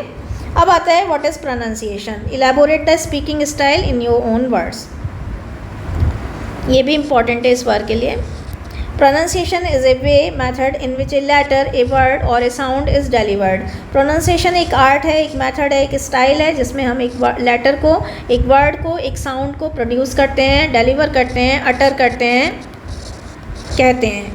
Hence we can say that pronunciation is speaker's art of delivering sounds using devices of paralinguistics, यानी कि paralinguistic devices का यूज़ करके स्पीकर की साउंड डिलीवर करने की जो आर्ट है उसको ही हम प्रोनाउंसिएशन कहते हैं। पैरालिंग्विस्टिक के फीचर्स में क्या है? Pitch, articulation, rhythm, tone etcetera etcetera. अब आता है व्हाट इज़ स्पीकिंग स्टाइल, ये एक हेडिंग है। Speaking style is a set of properties. Speaking style properties का सेट है जिसके द्वारा आप अपनी स्पीच को लिंकअप करते हो एक सर्टेन कम्युनिकेटिव सिचुएशन से। सिचुएशन मल्टी डायमेंशनल हो सकती है, यानी क्या होता है, कई बार जब आप डायलॉग सुनाते हैं तो आपकी स्पीच जो है वो अलग तरह की होती है। कभी आप ऐसे सुनाते हैं तो आपकी कम्युनिकेटिव सिचुएशन अलग होती है, या फिर कई बार आप जो है कॉमेडी करते हैं तो आपकी कम्युनिकेटिव सिचुएशन अलग होती है। तो इसमें हम क्या करते हैं, स्पीकिंग स्टाइल में सर्टेन कम्युनिकेटिव सिचुएशन के हिसाब से अपनी स्पीच को लिंक अप कर सकते हैं, और सिचुएशन तो अलग अलग तरह की हो ही सकती है। Elements of speaking style. अब आता है स्पीकिंग स्टाइल के एलिमेंट्स क्या हैं। सबसे पहला है content. It may be in form of news, dialogue, speech, comedy, है ना। तो ये कंटेंट में कभी हमें न्यूज़ रीडिंग करनी होती है, आपने देखा होगा न्यूज़ रीडिंग अलग तरह से होती है, डायलॉग डिलीवरी अलग तरह से होती है, स्पीच अलग तरह से होती है, कॉमेडी अलग तरह से होती है। तो कंटेंट में ये सारे कुछ हो सकते हैं। Speakers' habits. To be perfect in your speaking style you must be deliberate about your audience. अगर आप चाहते हैं कि आप एक अच्छे स्पीकर हो, स्पीकिंग स्टाइल को डिटरमाइन करने के लिए आपको अपनी ऑडियंस के बारे में सोचना होगा। उनका एटीट्यूड क्या है, उनकी पर्सनैलिटी क्या है, उनका माइंड सेट क्या है, उनकी साइकोलॉजी क्या है, उनका अंडरस्टैंडिंग लेवल क्या है, ये सब चीज़ें आपको ध्यान देनी होंगी। सिचुएशन में ओकेज़न ध्यान देना है, डिस्टेंस, टाइम, नॉइज़, रूम का साइज़ क्या है, अवेलेबिलिटी ऑफ माइक है या नहीं, पोडियम है या नहीं, डायस है या नहीं, ये सब भी देखना होगा। रूम टेम्परेचर आपको देखना होगा, सीटिंग अरेंजमेंट देखना होगा, कर्टेंस की अवेलेबिलिटी है या नहीं, रूम फ्रेशनर है या नहीं, to make the ambience fresh and aromatic. Aromatic का मतलब है सुगंधित। Purpose of speaking, purpose of speaking इस तरह से बनाकर लिख दीजिएगा आप चार्ट्स। तो to inform, to instruct, to persuade, to train, to educate, update, है ना, train, to entertain, to motivate, to inspire, to teach, train और update. Tips of speaking style, आप अपने स्पीकिंग स्टाइल को अमिट इंडेलिबल बनाना चाहते हैं, इम्प्रेसिव बनाना चाहते हैं, तो आपको कॉशियस रहना पड़ेगा कुछ चीज़ों के ऊपर, जैसे कि बी फ्लुएंट रहिए और prepare some more material than is required. कुछ ज़्यादा मटेरियल आप तैयार करके रखिए जितना आपको ज़रूरी है। It will help you to feel confident, इससे आपका कॉन्फिडेंस लेवल बूस्टअप होगा। इस्टेब्लिश प्रॉपर आई कॉन्टैक्ट बना लीजिए। It will help you to evaluate the mood of the audience and you may be able to react accordingly. Eye contact करने से एक तो आपका खुद का कॉन्फिडेंस लेवल झलकता है, इससे आपको ये फ़ायदा होता है कि आप जो है ऑडियंस के मूड को रीड कर पाते हैं, और अगर आपको लगता है कि कोई ऑडियंस आपका जो है वो डाइवर्टेड है, इरिटेटिंग है, मजाक करने वाला है, छेड़खानी कर रहा है, तो आप उसको चेक करके उसी तरह से रिएक्ट कर पाते हो। Your personality is the most important ingredient, आपकी पर्सनैलिटी सबसे ज़्यादा इम्पॉर्टेंट इंग्रेडिएंट है अट्रैक्ट करने के लिए आपकी ऑडियंस को। तो अपनी पर्सनैलिटी को का एक अच्छा इंप्रेशन देने के लिए प्रॉपर हाइजीन रखिए, dress up according to the occasion के अनुरूप अपने आप को ड्रेसअप करिए, स्मार्ट दिखिए, एक्टिव दिखिए, एंथुसियास्टिक दिखिए। Good speaking style also demands you to be non prejudiced, unbiased and impartial. एक अच्छा स्पीकिंग स्टाइल आपसे ये भी डिमांड करता है कि आप किसी का फेवर नहीं करेंगे, किसी के बारे में पहले से अजम्पशन यानी नॉन प्रेजुडाइज्ड रहेंगे और इम्पार्शियल रहेंगे। Last but not the least, have enough rehearsals, काफ़ी सारी रिहर्सल कर लीजिए, प्रॉपर प्रैक्टिस कर लीजिए। जितनी ज़्यादा, the more you will have rehearsals, जितनी ज़्यादा आप रिहर्सल करेंगे उतना ही ज़्यादा कॉन्फिडेंस आपकी स्पीकिंग में, आपके स्टाइल में आएगा, और उतना ही ज़्यादा आपका स्टाइल रिफाइन होता जाएगा with each practice you would make. हर उस प्रैक्टिस के साथ जो आप करेंगे आपका स्पीकिंग स्टाइल जो है वो रिफाइन यानी कि सुधरता जाएगा। अगला आता है attempt any one part of the following, right a paragraph on deductive method and underline the topic sentence. Deductive method में हमारे पास की सेंटेंस पहले होता है, उसी के को हम इलेबोरेट करते हैं फर्दर लाइंस में, यानी पर्टिकुलर से जनरल की तरफ। डिडक्टिव मेथड क्या है? पर्टिकुलर से जनरल की तरफ। एक चीज़ मैं बताना चाहूँगी कि इस बार एंड सेमेस्टर एग्जामिनेशन में methods of developing paragraph question 7 marks में आएगा, और इससे संबंधित बहुत सारे क्वेश्चन आपको हर सेक्शन में मिल जाएंगे, तैयार ज़रूर करके जाइएगा। तो मैंने अपना टॉपिक लिया है सेव ट्रीज सेव एनवायरनमेंट, क्योंकि मैं आजकल एनवायरनमेंट की भी क्लासेस आपके साथ ले रही हूँ, तो मुझे अच्छा लगा तो मैंने इसी टॉपिक पर लिख के डाल दिया। Trees are boon for environment, trees जो हैं वो बून है एनवायरनमेंट के लिए। बून का मतलब वरदान। अब वो कैसे वरदान है ये हम खोलेंगे। They not only protect the environment but also preserve it from getting deteriorated. वो ना केवल एनवायरनमेंट को प्रोटेक्ट करते हैं बल्कि प्रिजर्व भी करते हैं, इसको बचाते हैं, संरक्षित करते हैं डेटोरिएट होने से, क्षीण होने से। दे अट्रैक्ट रेन को आकर्षित करते हैं and slow down the pace of temperature, और टेम्परेचर की स्पीड को, पेस का मतलब गति को, स्लो डाउन करते हैं। दे अफ्रेश द एयर, वो एयर को अफ्रेश करते हैं और मेंटेन एयर क्वालिटी, और एयर क्वालिटी को मेंटेन करते हैं। They are wonder for the environment, वो एनवायरनमेंट के लिए वंडर हैं, आश्चर्य हैं, है ना। We being a conscious citizen should plant trees whenever and wherever we got a chance. हम एक जागरूक नागरिक होने के नाते हमें प्लांट लगाने चाहिए जब कभी भी और जहाँ कहीं भी हमें एक चांस मिले। We could give plants to our near and dear ones in gifts on their special occasions. हम अपने नियर और डियर वंस को प्लांट्स दे सकते हैं, गिफ्ट दे सकते हैं उनके स्पेशल ओकेजन्स पर, जैसे बर्थडेज, मैरिज एनिवर्सरीज या retirement etcetera. Plantation and reforestation are the only alternative to eliminate the risk of climate change, global warming and acid rain etcetera which are harmful for the future generations.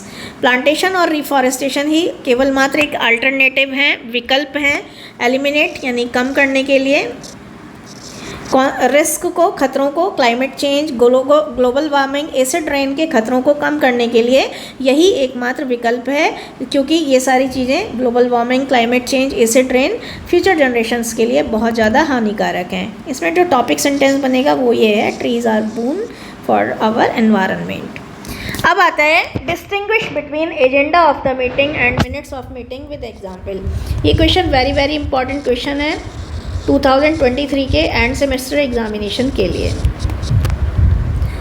Agenda होता क्या है? Agenda is a singular form of agendum. देखिए, जब कभी भी 7 marks का question आए और डिफ्रेंशिएट करने को मांगा हो तो आप दोनों टर्म्स को पहले थोड़ा थोड़ा क्लियर करके फिर डिफरेंस बताइएगा तो अच्छा इंप्रेशन पड़ेगा। एजेंडा एजेंडम का सिंगुलर फॉर्म है। एजेंडा एक लिस्ट ऑफ पॉइंट्स है that are to be discussed in a meeting, जो डिस्कस किए जाने हैं एक मीटिंग में। Agenda is prepared generally by secretary. Agenda is prepared at least 1 day prior to the scheduled meeting, एक दिन पहले तैयार करा जाता है। मिनट्स क्या हैं? Minutes are the list of points particulars that have been discussed in a particular meeting. Minutes वो हैं जो एक मीटिंग में डिस्कस हो चुके हैं पॉइंट्स। मिनट्स भी सेक्रेटरी प्रिपेयर करता है। Minutes should be recorded immediately after once the meeting is over. Minute को राइट कर लेना चाहिए, प्रिपेयर कर लेना चाहिए जैसे ही मीटिंग ओवर हो। अब आता है difference between agenda and minutes. Agenda is prepared before the meeting, इसे अंडरलाइन कर लीजिएगा और ये इस तरह से करिएगा, है ना। एजेंडा मेरे पास जगह उस तरह से वो नहीं, फॉर्मेट नहीं था इसलिए मैं नहीं कर पाई हूँ। मिनट्स तो इस तरह से करिएगा, है ना। तो पहला पॉइंट है agenda is prepared before the meeting. दूसरा पॉइंट इधर है मिनट्स में, minutes are prepared after the meeting.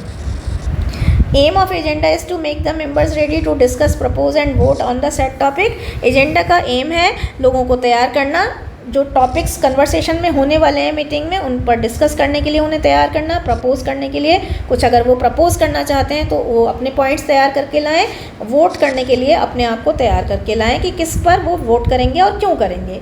Aim of minutes is to keep a record of the activities done in a meeting. एक मीटिंग में जो जो activities हुई हैं उनका एक रिकॉर्ड तैयार करना। Agenda is drafted in future tense. Agenda क्योंकि आने वाली मीटिंग के लिए होता है इसलिए वो फ्यूचर टेंस में ड्राफ्ट करा जाता है। मिनट्स जो हैं वो पास्ट टेंस में रिकॉर्ड करे जाते हैं। तो ये डिफरेंस थे। 6 क्वेश्चन है merits and demerits of oral communication, very important question 2023 के लिए। आइए देख लेते हैं ओरल कम्युनिकेशन होता क्या है। When we interact face to face और at the either end of telephone in physical form when both of the parties are in front of one another. अब 4 चीज़ें हैं, एक तो फेस टू फेस जब करते हैं, या फिर at the either end of telephone, या फिर फिजिकल फॉर्म में जब both the parties are in front of another, तो इसे ओरल कम्युनिकेशन कहा जाता है। या हम ये कह सकते हैं कि oral communication implies communication through mouth. इसे बॉक्स में कर दीजिएगा। एग्जाम्पल है, इसे इस तरह से करके बता दीजिएगा। एग्जाम्पल स्पीच है, डिबेट है, प्रेजेंटेशन है, डायलॉग है, इंटरव्यू है, ग्रुप डिस्कशन है, etcetera etcetera. Merits of group discussion, merits of oral communication. There is high level of understanding and transparency in oral communication. अगर हम बात करें तो ओरल कम्युनिकेशन में हाई लेवल की अंडरस्टैंडिंग और ट्रांसपेरेंसी यानी पारदर्शिता बनी रहती है, क्योंकि दोनों ही पार्टीज़ एक दूसरे के सामने होती हैं, क्योंकि ये इंटरपर्सनल होता है। फ्लेक्सिबिलिटी होती है, लचीलापन होता है। हमने डिसीज़न लिए हैं, अगर हमें लगता है कि सरकमस्टेंसेस चेंज हो रही हैं तो हम अपने डिसीजंस में तुरंत फेरबदल कर सकते हैं। लेकिन अगर वही डिसीजंस हम रिटन में लिखकर मेल कर दें तो वो हमें डिस्कार्ड करना मुश्किल हो जाएगा। लेकिन अगर ओरल कम्युनिकेशन है तो हम अपने चेंजेस कर सकते हैं डिसीजंस में। फीडबैक स्पॉन्टेनियस होता है, स्पॉन्टेनियस नहीं याद रहे तो इमीडिएट फीडबैक पॉसिबल है, क्योंकि दोनों ही पार्टीज़ एक दूसरे के सामने हैं। Not only time saving but it also saves upon money and energy efforts. Time, money और एफर्ट्स बचाता है। कम्युनिकेशन, ओरल कम्युनिकेशन जो है that is the best in case of conflict resolution. अगर हम बात करें कॉन्फ्लिक्ट रिजोल्यूशन की, संघर्षों को समाप्त करने की, संघर्षों का सुलटारा करने की, तो इसमें जो है ओरल कम्युनिकेशन कॉन्फ्लिक्ट रिजोल्यूशन के लिए बहुत ज़्यादा इम्पॉर्टेंट है। क्यों इम्पॉर्टेंट है? क्योंकि अफेक्टेड पार्टीज़ जो है वो एक दूसरे के सामने आमने होती हैं। दूसरा है it helps in cherishing team work. इससे जो है टीम वर्क चेरिश होता है, ग्रुप पार्टिसिपेशन भी चेरिश होता है। क्योंकि सारे लोग सामने सामने होते हैं तो आप एक टीम बनाकर काम कर पाते हैं, ग्रुप पार्टिसिपेशन आप करा पाते हैं, तो ये भी एक फ़ायदा है। Oral communication is the best medium to transfer private and confidential issues.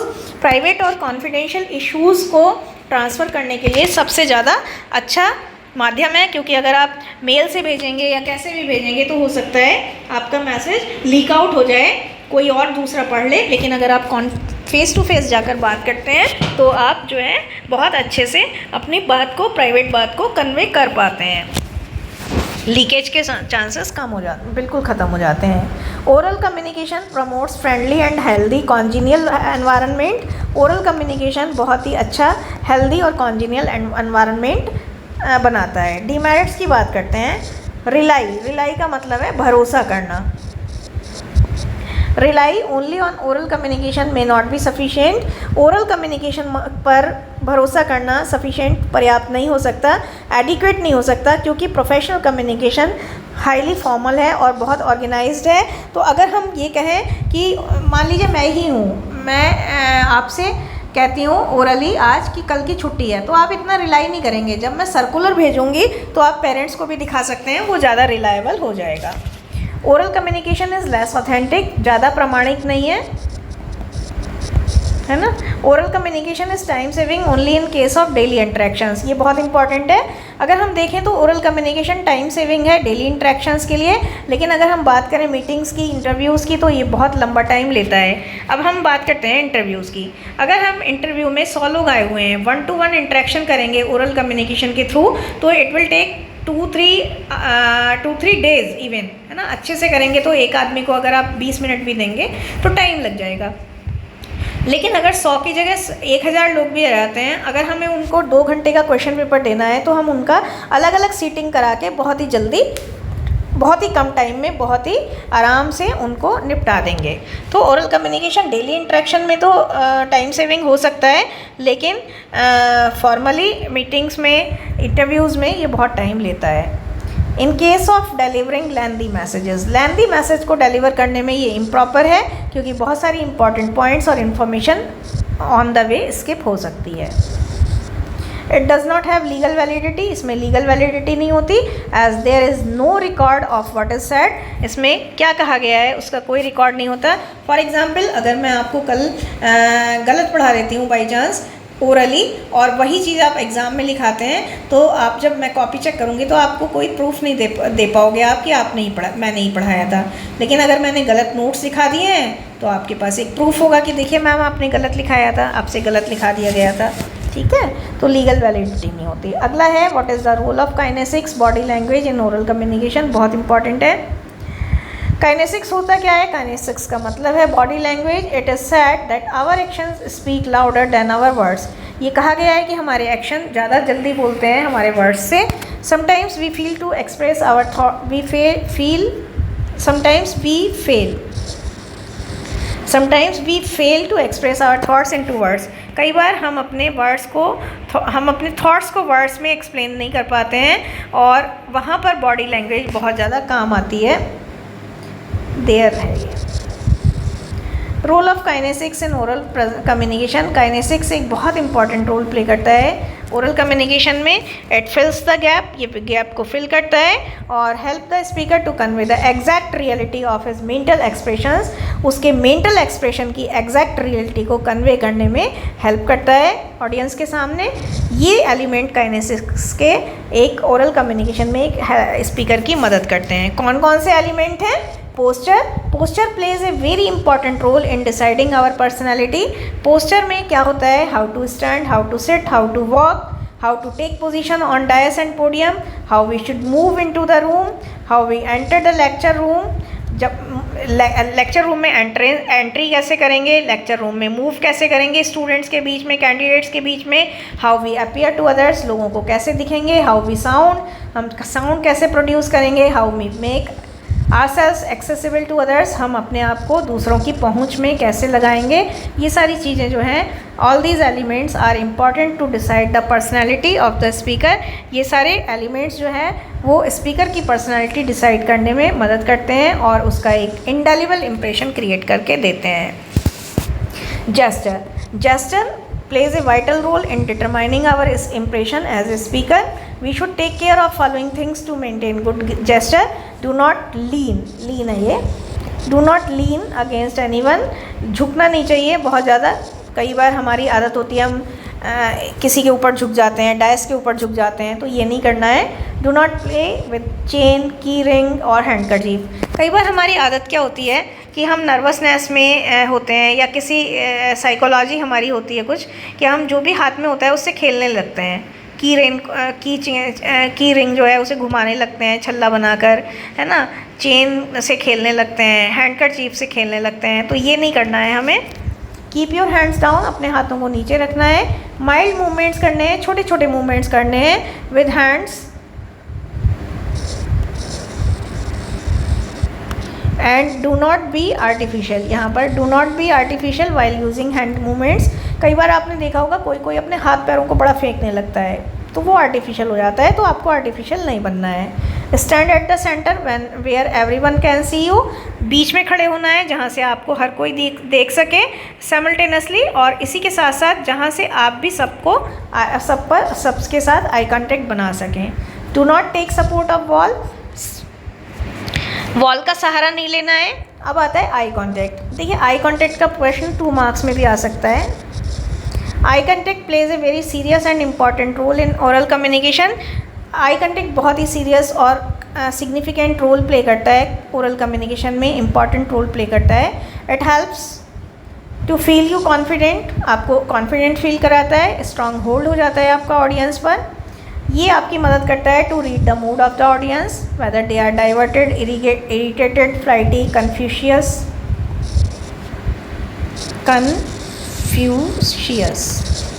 Aggressive और सो ऑन। और इसी तरह से फिर आप उनके मूड को जज करके अपनी सिचुएशन को उनको हैंडल कर सकते हैं। But we should not fix our eyes more than 3 to 5 seconds to one person. Smile बहुत इंपॉर्टेंट रोल प्ले करती है, बहुत पॉजिटिव मैसेज कन्वे करती है। ये कहा गया है कि face is the index of mind. Smile हमारे फेशियल इंप्रेशंस को वैल्यूएबल बनाती है। स्माइल ऑडियंस का फेवर विन करती है, उनसे कनेक्ट करती है और उनके साथ फ्रेंडली होने में हमारी मदद करती है।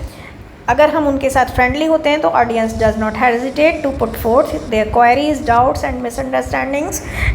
लेकिन हमारी स्माइल सरकास्टिक नहीं होनी चाहिए, व्यंग्यपूर्ण नहीं होनी चाहिए। फिजिकल अपीयरेंस, ये कहा गया है कि first impression is the last impression. Physical appearance बहुत इंपॉर्टेंट है ओरल कम्युनिकेशन में।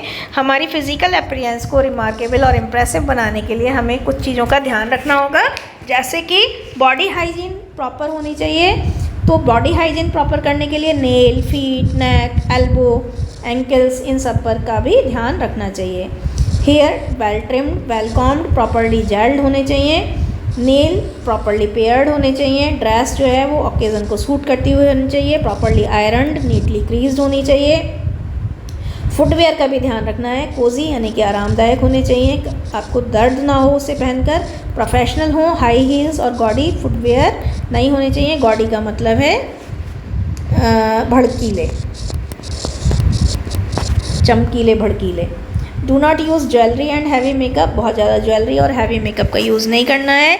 और एक चीज़ और है यहाँ पर, बहुत ज़्यादा डीओ जो लगाएंगे आप या फिर ये सेंट जो लगाएंगे, परफ्यूम, वो भी आपका बहुत ज़्यादा हैवी एरोमेटिक नहीं होना चाहिए। हैंड बैग और कैरी बैग का ध्यान भी रखना है, ये भी गॉडी नहीं होने चाहिए। लेदर बैग ऑफ ब्राउन और ब्लैक कलर चलेगा, है ना। Neatly fold, neat and clean handkerchief अपनी राइट पॉकेट में रखना चाहिए। Apart from this some more points should be taken care of. Keep your energy in your voice, eyes and movements. Energetic लगना है, be energetic, मरे से नहीं लगना है, एनर्जेटिक लगना है। जैसे अब मैं थोड़ा सा मरा सा फील कर रही हूँ क्योंकि बहुत देर हो गई और मुझे पता है आप लोगों को, मेरे को थोड़ा सा इतना ना आइडिया, मतलब आदत नहीं है, हैबिचुअल नहीं हूँ मैं कि इतना ज़्यादा एक साथ बोल सकूँ, तो मेरी आवाज़ भी अभी आपको डाउन लग रही होगी। लेकिन हमें ऐसा करना नहीं है, हमको एनर्जेटिक बनना है। एनर्जी अपनी वॉइस में झलकनी चाहिए, आईज़ में झलकनी चाहिए और मूवमेंट्स में झलकनी चाहिए। रिलैक्स रहना है ना। ऑडियंस बहुत ज़्यादा कॉन्फिडेंस दिखाती है अगर आप रिलैक्स्ड हैं तो। अगर आप ही अनकंफर्टेबल हैं, है ना, अनईजी हैं, तो क्या होगा, ऑडियंस खिंचाव फील करेगी, डाइवर्टेड फील करेगी। Make proper use of screen का प्रॉपर यूज़ करना है, या ब्लैक बोर्ड भी है तो उसका भी प्रॉपर यूज़ करना है। जब आप पॉइंट आउट कर रहे हो तो स्क्रीन के पास खड़े हो जाएं, यानी कि पास का मतलब एक किनारे पे खड़े हो जाएं, और जब आपको डिस्क्राइब और एक्सप्लेन करना हो पॉइंट्स को तो आप स्क्रीन से हट जाएं। तो ये कुछ पॉइंट्स हैं। अगला आता है, what do you understand by leadership, explain the qualities of a leader. Leadership जो है, art of getting the work done by others. जब हम काम को खुद करते हैं तो वो इम्पॉर्टेंट नहीं होता, हम काम को किस तरह से दूसरों से कराते हैं ये इम्पॉर्टेंट होता है। Leadership is not all about to show the glimpse of the powers. Glimpse का मतलब है झलक। लीडरशिप का मतलब ये नहीं है कि आप अपनी पावर्स की झलक दिखाएं, बल्कि to cooperate, guide, motivate and inspire others with your positive deeds. Deeds का मतलब काम। अपने पॉजिटिव डीड्स से लोगों को गाइड करना है, अपने पॉजिटिव डीड्स से लोगों को कोऑपरेट करना है, मोटिवेट करना है, इंस्पायर करना है। लीडरशिप एक एट्रीब्यूट है, एक गुण है जो बाय बर्थ मिलती नहीं है, बाय बर्थ नहीं मिलती, बल्कि इसे एक्वायर करा जाता है। एक्वायर, ACQUIRE, एक्वायर का मतलब अधिग्रहण। With the help of certain traits की मदद से इनको एक्वायर करा जाता है। Qualities of a good leader, integrity, अखंडता। इंटीग्रिटी जो है फाउंडेशन है गुड लीडरशिप की। इंटीग्रिटी का मतलब है स्टैंड फॉर वंस बिलीव्स, अपने विश्वासों पर कायम रखना। इसका मतलब नहीं है कि कितनी भी हार्ड अनफेवरेबल सर्कमस्टेंसेस में भी, कितने भी हार्ड और अनफेवरेबल सर्कमस्टेंसेस क्यों ना हो, आपको अपने बिलीव्स पर कायम रहना है, ऑनेस्ट रहना है, ट्रुथफुल रहना है, लॉयल रहना है, वफादार रहना है, डेडिकेटेड रहना है, पंक्चुअल और सेल्फ कंट्रोल्ड, सेल्फ डिसिप्लिन रहना है। बिना इंटीग्रिटी के आप अपने फॉलोअर्स से भी एक्सेप्ट नहीं कर सकते कि वो आपके लिए ट्रू और ऑनेस्ट रहेंगे। अगला आता है कम्युनिकेशन। कम्युनिकेशन लाइफ ब्लड है हेल्दी और सक्सेसफुल लीडर का। एक लीडर कम्युनिकेशन के बेस पर क्या करता है, कनेक्ट विद दैम, उनसे कनेक्ट होता है, उनको इंस्पायर, मोटिवेट करता है जब वो सिक, टायर्ड और डीमोटिवेटेड होते हैं, उनको सल्यूशन, सजेशन, एडवाइस, काउंसलिंग करता है।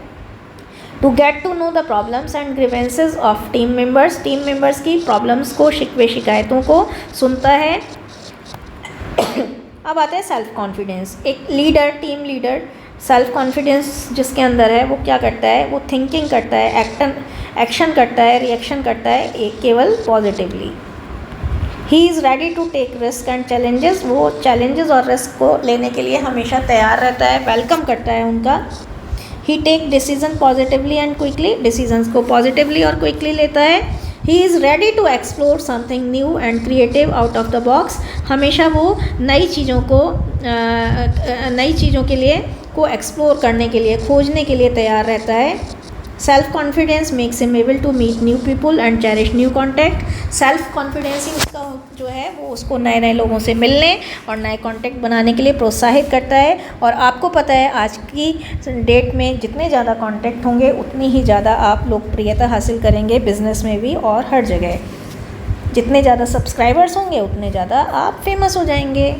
He is open to communicate with his team even in tough and unfavorable circumstances। बहुत इंपॉर्टेंट पॉइंट है। एक टफ़ और अनफेवरेबल सर्कमस्टेंसेस जब आए तो आप अगर टेलीफोन कॉल्स उठाना बंद कर दें तो आपका इंप्रेशन बहुत गलत जाता है। कितनी भी ख़राब परिस्थिति क्यों ना हो, कितनी भी अनफेवरेबल सर्कमस्टेंसेस क्यों ना हो, अगर आप अपने लोगों का फ़ोन अटेंड करके सिर्फ उनसे बात कर लेंगे तो आप उनका फेवर आसानी से जीत लेंगे। अगला आता है एम्पैथी। एम्पैथी का मतलब है कि a leader should know and understand the pains and problems of his teammates with the same gravity as he understands his own feelings. He should treat them as his family members. He should listen to the problems and grievances patiently and calmly without getting disturbed और upset. बिना upset हुए, बिना disturb हुए उनकी problems को patiently और कामली सुनना है। He should be sensitive enough to the pains and pleasures of his teammates। अपने टीममेट्स के पेन और प्लेजर्स को लेकर सेंसिटिव होना है। And he should stand by them in their tough timings with heart and soul. उनके tough timings में दिल और हार्ट एंड सोल यानी पूरी तरह से खड़े रहना है। अगला आता है कंसीडरेटनेस। ये इस बार बहुत इंपॉर्टेंट है, आ सकता है। Such person is very helpful and caring, ऐसा पर्सन बहुत ही हेल्पफुल और केयरिंग होता है। कंसीडरेटनेस का मतलब ये है सोच समझ के काम करना, सूझबूझ वाला। ही नेवर पुल्स लैग, ऐसा आदमी कभी लेग पुलिंग नहीं करता, बैक बाइटिंग नहीं करता, बल्कि वो क्या करता है, वो सपोर्ट करता है सबका अपने बेस्ट पॉसिबल वे में। वो एक इंटेलिजेंट, पेशेंट और काम लिसनर होता है, हमेशा गाइड मोटिवेट करता है, सजेशन प्रोवाइड करता है।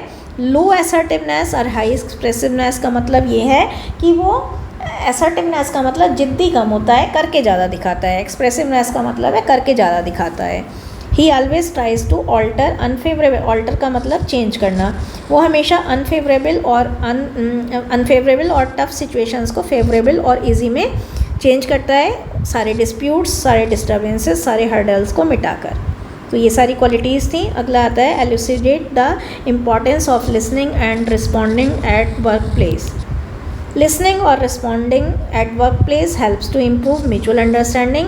जितना ध्यान से आप सुनेंगे उतना ज़्यादा ध्यान से आप रिस्पॉन्स देंगे, जितना ज़्यादा ध्यान से रिस्पॉन्स देंगे इससे म्यूचुअल अंडरस्टैंडिंग डेवलप होगी, म्यूचुअल ट्रस्ट डेवलप होगा, कॉन्फिडेंस आप लोगों का, फेवर आप लोगों का विन कर पाएंगे, to win the favour of others.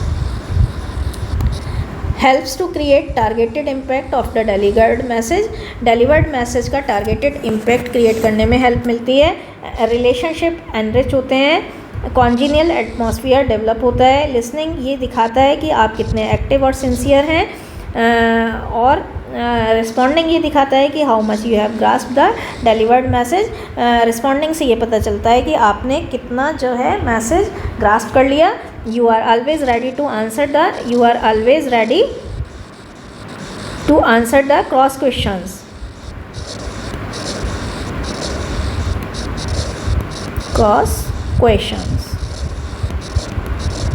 It helps to understand the feelings, emotions and grievances of other person. लोगों की feelings, grievances और emotions समझने में मदद करता है। It helps to offer empathy and support to others.